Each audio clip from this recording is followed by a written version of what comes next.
saya kasih tahu anak-anakku yang sering bangun tahajud. Ada yang biasa bangun sholat tahajud? Ada? Belum ada.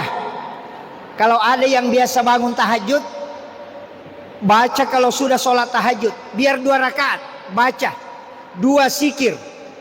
Yang pertama, ya mubadi'u ya khaliq 100 kali. Ya. Namun ya tupak di sanga makali cubu na sange gurutta muruntu manatomato. Kalau baca itu, ya mubadi'u ya khaliq 100 kali di malam hari. Ini untuk penuntut ilmu. Saya pantang untuk meninggalkan zikir itu. Ada saja jalurnya kau akan dapatkan ilmu itu. Iya. Jadi ya mubadi'u ya khaliq. Iya, itu 100. Cukup dibaca aja. Ya mubadi'u ya khaliq, ya mubadi'u ya khaliq 100 kali setiap malam. Kau akan rasakan manfaatnya itu. Iya. Seakan-akan dibimbing itu. Yang kedua, ada juga zikir itu dipasangkan, jangan tinggalkan. Ya Jamilu, ya Jamilu, ya Jamilu, ya Jamilu, ya Jamilu. Kenapa? Siapa yang mengamalkan ya Jamilu 100 kali setiap malam, ini pesannya Syekh Abdul Malik Al-Maliki. Agana pesangan, nigi-nigi bacai ya Jamilu 100 kali setiap malam. Bagi orang yang menuntut ilmu, maka Allah akan memberikan ilmu laduni. Ya, ilmu laduni itu adalah ilmu yang langsung dari Allah. Ketika kita menghadapi sesuatu yang susah, itu ada pertolongan, langsung bisa turun.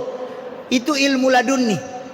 Makanya ini ya Jamilu ini membuka pintu-pintu ilmu laduni. Ini anak-anakku supaya kan sekarang berat. Kita tantangan sekarang, makanya ya mau 2 saya minta jangan ditinggalkan anakku ini. Ya mubadi'u ya khaliq. Yang kedua, ya Jamilu untuk anak yang menuntut ilmu. 2 zikir ini jangan tinggalkan. Iya, kalau dia mau baca, kau bangun tengah malam, jangan tengah malam, baca sesudah sholat isya. Kalau sudah sholat isya baca itu, atau sebelum sholat subuh. Kalau tidak bangun tahajud, sebelum sholat subuh baca itu. Saya kasih tahu 40 hari jangan terputus.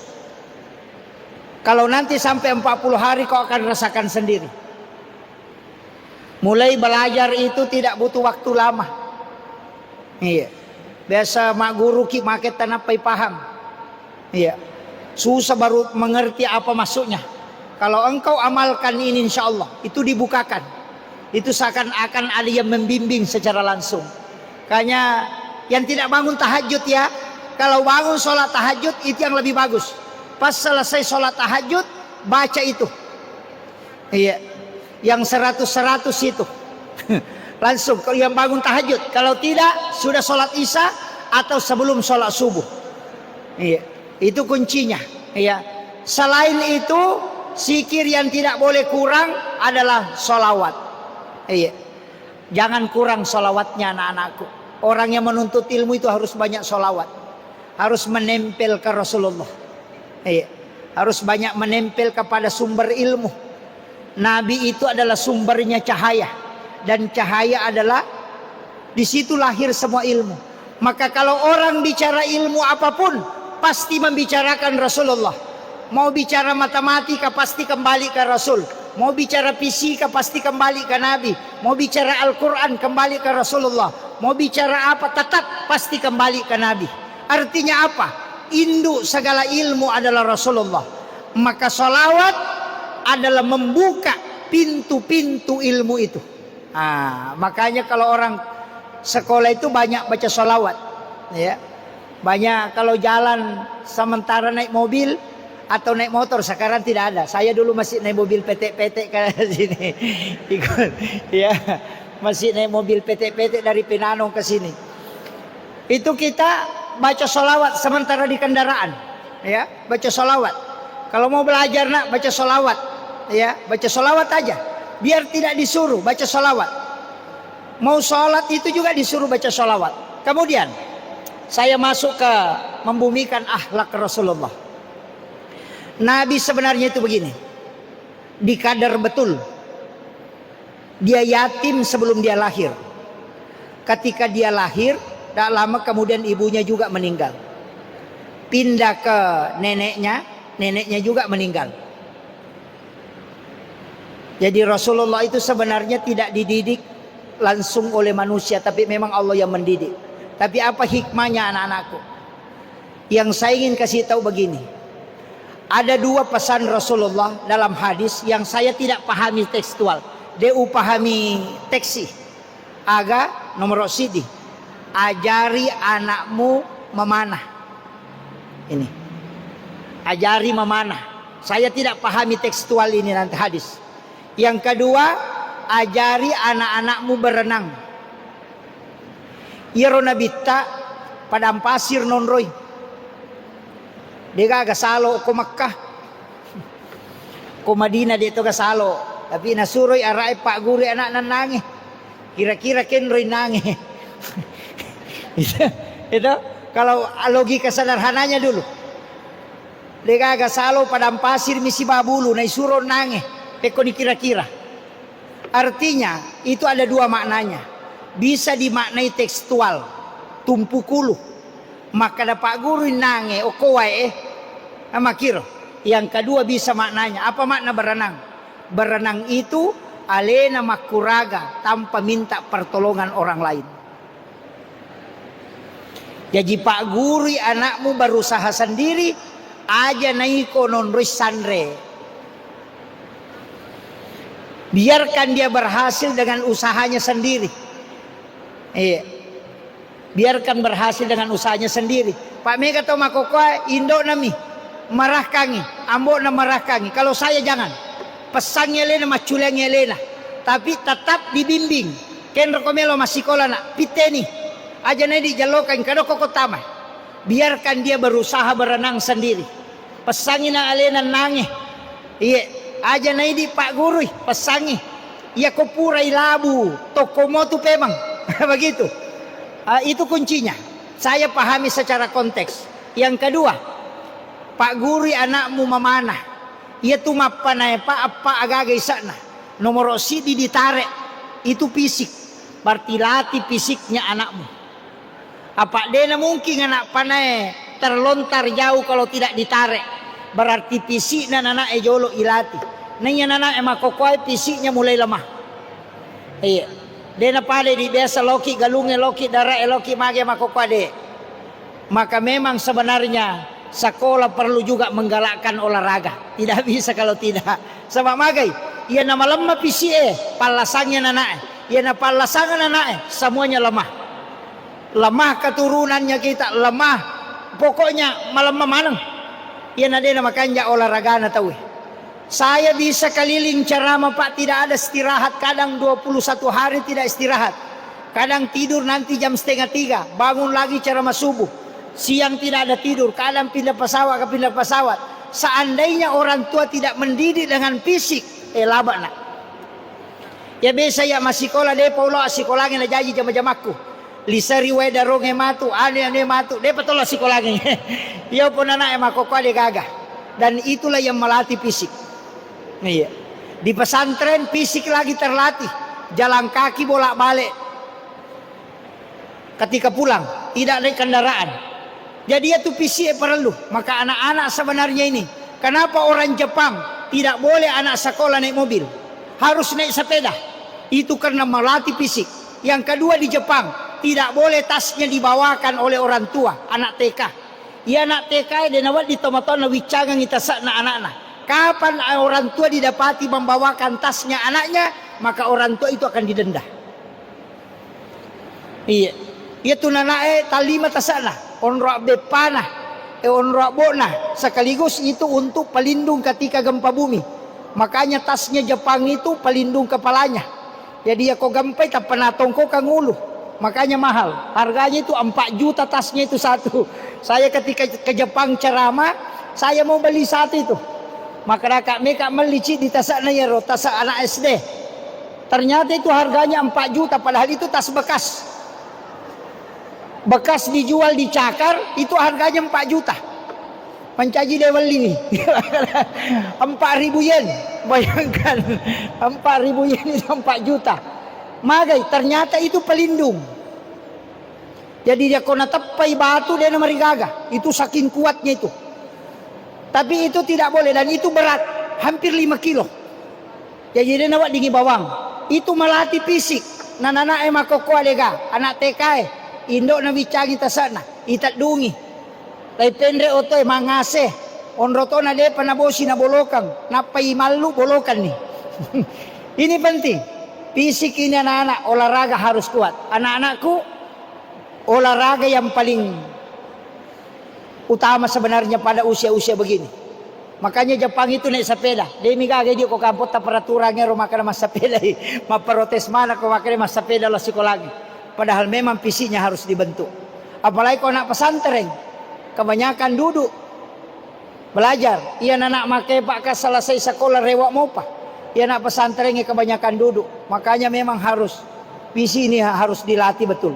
Kemudian agak nasurangan nabita. Mega tahu dia napigau iya. Sesekali berjalan kaki jangan menggunakan alas kaki. Iya. Jadi aku ya tu dari malala dari dewa wasanala. Karena itu adalah terapi kesehatan. Nah sebabnya tu kepala kaji komanang itu sebenarnya monro pusat saraf kita. Ah ini penting. Kemudian yang kedua nak, tadi saya mengatakan taksim kepada gurumu. Yang kedua taksim kepada orang tuamu. Ajak lalu mu beli tomo-tomo ko masikola ko. Dia mulai madicing. Jangan bohongi orang tua. Pantang membohongi orang tua kalau sekolah. Iya. Saya itu terus terang Babu. Saya sekolah di Makassar, kuliah di Makassar. Itu pun karena berkat guru tak Kiai Haji Fathudin Sukara. Beliau yang bayarkan kuliah saya. Rumahnya juga aku tempati. Jalan kaki ke kampus itu dari Andi Tonrok ke Alauddin. Tapi alhamdulillah berkat doanya saya bisa begini Pak Bu. Tapi saya ingin kasih tahu bahwa ia komekol lolongak baraka samana tak buka manang masalah itu. Minta doa orang tuamu, utamanya ibu. Ia metoko indo emilau doa ngangi insyaallah. Mungkin belum ada santri di sini, siswa yang pernah mencuci telapak kaki ibunya. Saya ketika kuliah di Makassar buntu otakku 1 semester, 2 semester, 3 semester pusing karena mengikuti pelajaran. Saya pulang naik mobil terek di Pak Baeng-Baeng, ambil mobil terek lewat ke sini ke Enrekang, Pak bawa kaulu. Saya tinggal di atas kalasari mobil itu, tidak bayar. Jadi subuh-subuh saya ke Pak Baeng-Baeng. Apa yang terjadi Bapak sekali? Saya naik mobil itu, tiba pagi di sini, di sadene jambatannya, tagatungnya. Saya jalan kaki itu ke Penanong. Jalan kaki itu ke Penanong lebih 10 kilo. Saya tiba itu sekitar jam 9 pagi. Hanya pergi mencuci telapak kaki ibu, baru saya ambil airnya, kemudian saya jalan kaki lagi pulang ke sini. Tunggu mobil dari Enrekang itu malam, baru saya ikut lagi ke Makassar, bongkar kaulu di Pak Baeng-Baeng. Itu hanya mengambil air telapak kaki ibu. Kemudian saya minta doanya. Saya tidak minta uang. Hanya minta doanya untuk ikut ujian semester pada waktu itu. Apa yang terjadi? Itu seakan-akan semua dibukakan. Saya ketika buka buku, itu seakan ada yang membisik. Ini besok yang masuk di ujian. Ini nanti yang masuk di ujian. Sehingga saya bisa meraih predikat summa cum laude itu di UIN. Mengalahkan lebih dari hampir 2.000 mahasiswa. Tapi tidak pintar, cuma berkat doa. Ya alhamdulillah. Makanya saya nilai saya itu di kampus itu 4,0 sampai selesai. Itu bisa itu karena saya mengatakan saya tidak pintar, tapi berakahnya ibu. Saya mengatakan ini karena mencuci air telapak kaki ibu. Saya katakan jarang orang bisa melakukan itu. Tapi kalau mampu melakukan, kau akan lihat. Tapi dengan betul-betul minta ridhonya. Iya. Di sini anak-anakku mungkin berat. Tapi saya tidak usah mengatakan kalau tidak mampu, tidak usah mencuci telapak kaki ibumu. Cukup mengambil tangannya, cium. kemudian minta dia mendoakan kamu. Insya Allah semua kesusahan akan diangkat. Kenapa? Mengalahkan doanya wali. Ya ko wali milau doang, angkamu pa biasa halangi. Tapi ya ko tomo-tomo milau doang aku insya Allah. Makanya kalau mau ikut ujian nak, yang paling pertama yang kau harus minta doanya adalah ibumu. Insya Allah, barakat tuh. Itu yang betul-betul ikhlas. Itu aja.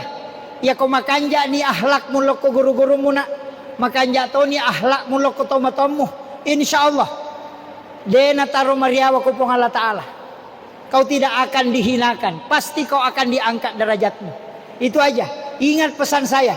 Kalau kau lakukan itu, tambah satu amalan, tambah satu. Surah Al-Insyirah, Alam Nasrah. Jangan kurang 11 kali kau baca setiap selesai sholat fardu. Jangan kurang 11. Minimal 11. Surah Al-Insyirah. Iya kau ya talue mamalkange. Pertama, taksim ke guru. Yang kedua, taksim ke orang tua, utamanya ibu. Yang ketiga, jangan pernah tinggalkan surah Al-Insyirah minimal 11 kali setiap selesai sholat fardu. Kalau tidak bisa, baca sisanya kasih ratu dalam satu hari. 100 dalam satu hari. Kalau kau amalkan itu insya Allah 10 tahun ke depan, kalau saya panjang umur dan kau panjang umur, kalau kita ketemu dan tempatmu tidak bagus, kasih tahu saya pembohong. Tandai muka saya nakku. 10 tahun ke depan, ya kodena makanja kehidupanmu. 10 tahun ke depan, kali kau istiqamah amalkan ini, maka sampaikan kepada saya bahwa saya pembohong. Ya lalu guruku nak, saya dikasih tahu guru kami, apa yang dia bilang? Potong tanganku nak, kalau kau lakukan ini nak tidak kau diangkat derajatmu. Potong tanganku. Kalau saya meninggal, siram kuburanku dengan air panas. Kalau kau amalkan yang itu kemudian kau tidak diangkat derajatmu. Itu aja kuncinya. Makanya 3, taksim kepada gurumu siapapun. Yang penting guru, taksim. Jangan katakan guruku dulu, tidak boleh. Guru TK saya masih hidup. Itu ada di Bulo, Bu. Namanya Ibu Selo. Itu masih hidup. Itu guru TK saya. Bayangkan guru TK saya Pak karena masih hidup. Saya biasa singgah. Kalau kebetulan lewat dia ada, saya akan singgah. Dan setiap di dalam doa, saya selalu ikutkan itu guru-guru. Mulai dari guru TK, guru mengaji. Saya selalu ikutkan doa. Saya doakan. Makanya itu penting anakku. Takzim. Akhlakmu kepada gurumu. Kalau ketemu di jalan, mesti kau takzim kepada dia. Jangan di sekolah saja. Ketemu di pasar, takzim kepada gurumu. Dimanapun kau harus takzim kepada guru. Akhlakmu kepada gurumu. Makanya di pesantren saya Pak, yang paling pertama saya tekankan untuk pembina, didik anak-anak di sini dengan akhlak kepada guru. Itu aja. Saya salut dengan orang Madura Pak. Saya biasa ke Madura ceramah.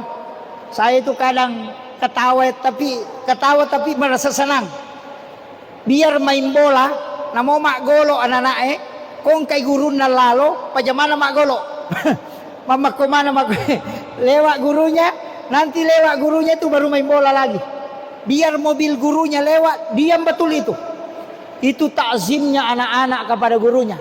Ketemu di pasar, namo mat tengah mamotoro. Kemarin Jamiatul Qura wal Hupas ketika mengadakan musabaqah di pertemuan di Tebu Ireng, itu kita lihat ada anak-anak, kita sudah mengatakan wah pasti peremangi, ada tatonya, gondrong. Tapi setelah mendekati pondok, kita berdiri di situ, dia langsung matikan motornya, motor RS King. Dia matikan, baru dia dorong. Ada sekitar 100 meter dia dorong demi takzimnya kepada orang yang ada berdiri di depan pintu itu. Padahal dia tidak kenali ulama dari mana, tapi gondrong, pakai tato, pakai baju kos, tapi dia bisa dorong motornya. Di situ kita kagum bahwa bagaimanapun modelnya, tapi ketika ketemu dengan guru, pasti itu dia langsung tunduk. Kenapa? Karena murid di depan gurunya itu bagaikan mayat. Makanya dete polo pani nareko guru musuroko. Ini kuncinya anak-anakku. Dan di situ ji barakahnya nak. Iya, jangan coba-coba. Saya masih yakin Sampai hari ini anak-anakku yang di IMP ini luar biasa. Karena guru-guru yang mengajar saya dulu masih yang mengajar di sini. Makanya saya bilang itu tidak akan hilang. Ibu Bahi dulu yang saya kagumi betul. Iya. Saya itu takut sekali dulu sama Bu Bahi. Baru matanya begini sudah tidak bisa lewat di depan situ. Iya. Kita ini luar biasa, Pak. Tapi saya katakan, itu wasiat saya, nak. 3 itu ya, jangan tinggalkan. Taksim ke guru siapapun. Ibumu, kemudian surah Al-Insyirah. Guru tak Profesor Dr. Ki Haji Ali Yapi pernah berwasiat itu tentang itu. Surah Al-Insyirah ini surah hadiah. Pakai kalau baca sholat sunat, pakai itu. Baca surah Al-Insyirah kalau ketika sholat sunat, insya Allah itu keberkahan. Kemudian penutup, saya ingin sampaikan begini. Ini kan tantangan sekarang semakin besar. Anak-anakku sekolah, insya Allah hanya ada 2. Saya titip kiri kanan. Guru, kenapa saya tidak menerima santri banyak? Saya nanya ke bisa Kak Makutano atau Pandrita Pak Hakiki. Yang paling pokok sekarang dilakukan tirakat. Jadi untuk guru-guru termasuk saya, ini nasihat untuk saya. Utamanya di sholat subuh. Kalau bukan sholat subuh di sholat isya. Namun cik dimi waktu. Tapate haiwi murid tak. Karena sekarang sudah mulai terpisah batinnya anak-anak dengan kita. Mungkin karena keikhlasan yang kurang, atau mungkin karena banyak hal-hal yang sudah mengganggu. Tapi satu hal yang bisa menyambung ruhnya santri, ruhnya anak-anak dengan ruh kita adalah suratul Fatihah. Caranya ibaca, pesan guru kami, baca ila hadratin Nabil Mustafa sallallahu alaihi sayyidina Muhammadin. Bacaan jauh Fatihah Nabi tak. Napai baca Fatihah guru-guru tak. Dari mana kita mengambil ilmu? Akadabani kulluhum masyahina wa masyahi masyahina. Sinina guruku dan nia guru-guru na guruku. Kemudian bacakan Fatihah. Setelah itu yang ketiga ini yang pokok. Wa ila ruh wa nafs wa jasad. Napa tinggal ramana sinina murita. Napa ta baca Fatihah. Cicemoh. Supaya dena lupaiki santrita. Supaya terkoneksi. Tilau dongangi. Nasabak ia terputus. Jiwanya, ruhnya terputus. Ya kau Fatihah si sumpu moy. Namo maga batana nanae. Ya kau tomat bicara. Insya Allah. Nang kalingat tu. Tapi ya kau deni Fatihai. Nandena si sumpu ruwe. Namo pek kau bate pangajari. Mama komoto kuyoloe. Ya kau tomat de nama tu. Napi kau si jaman. Tapi ketika ruh terkoneksi. Insya Allah. Ia penting sampaikan. Kemudian sering saya ceramahkan. Guru-guru jangan tinggalkan mandi 9. Ini yang pokok. Pemimpin jangan tinggalkan mandi 9. Ini mandinya para wali. Ya rodio asera jalalo tasalaim. Iya. Kalau anak-anak mau kita tidak de istilahnya dia nak julekaiki anak-anak. Dia nak julekaiki wijat-wijatta. Dia nak lutak-lutak ki wijatta. Kemudian rumah tangga tidak sering cekcok. Amalkan saja mandi 9. Itu mandi wali. Ya ko Jumai hari Jumat lakukan mandi 9. Jadi caranya itu mandi sempurna. Diomoki. Ya ko suku ni selesai ajenne ki. Selesai mak jenne ala ki wai oko pasero napai baca ya Allahu ya Allahu ya Allahu napai waru pakai hidung. Baru siram kepala. Seakan-akan Allah yang menyiram kepala kita. Kemudian ambil air. Baca ya Rahman, ya Rahman, ya Rahman. Tiup pakai hidung. Baru siram sebelah kanan. Baru ya Rahim, ya Rahim, ya Rahim. Tiup pakai hidung, siram sebelah kiri. Ulang sebanyak 3 kali. Ya Allahu, ya Rahman, ya Rahim. Ya Allahu, ya Rahman, ya Rahim. Ya Allahu, ya Rahman, ya Rahim. Maka disebut mandi 9 karena 9 kali. 3 di kepala, 3 sebelah kanan, 3 sebelah kiri. Baru pakaikan penutup. Ambil air terakhir, baca la ilaha illallah Muhammadur Rasulullah, la haula wala quwata illa billah, baca 9 kali, baru tiup pakai hidung, baru baca kembali, la ilaha illallah Muhammadur Rasulullah, la haula wala quwata illa billah, la haula wala quwata illa billah, la haula wala quwata illa billah. Itu sudah selesai. Itu mandi 9. Ya koyatuna amal katawe, insyaallah anak-anak itu akan takzim ke gurunya. Iya. Dia nak cobi-cobikin anak. Kalau pemimpin itu paling pokok. Karena istilahnya guru tak mandi karamah.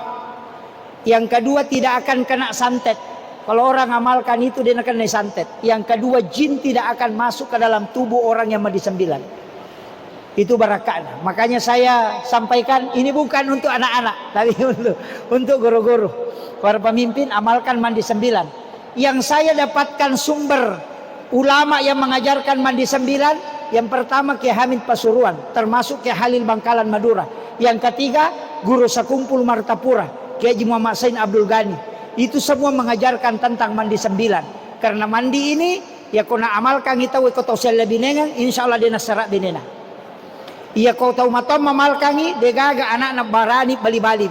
Ketika guru yang mengamalkan tidak ada murid-muridnya wah dicobi-cobi itu tahu.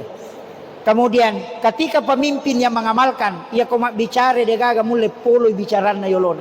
Itulah yang disebut dengan mandi karamah, dan jin tidak akan masuk ke dalam tubuh orang yang mengamalkan mandi 9. Termasuk ilmu santet itu tidak akan masuk. Itu pesan guru-guru dan para wali ketika mengamalkan mandi 9. Akhirul kalam, wallahul muwaffiq ila aqwamit thoriq. Assalamualaikum warahmatullahi wabarakatuh.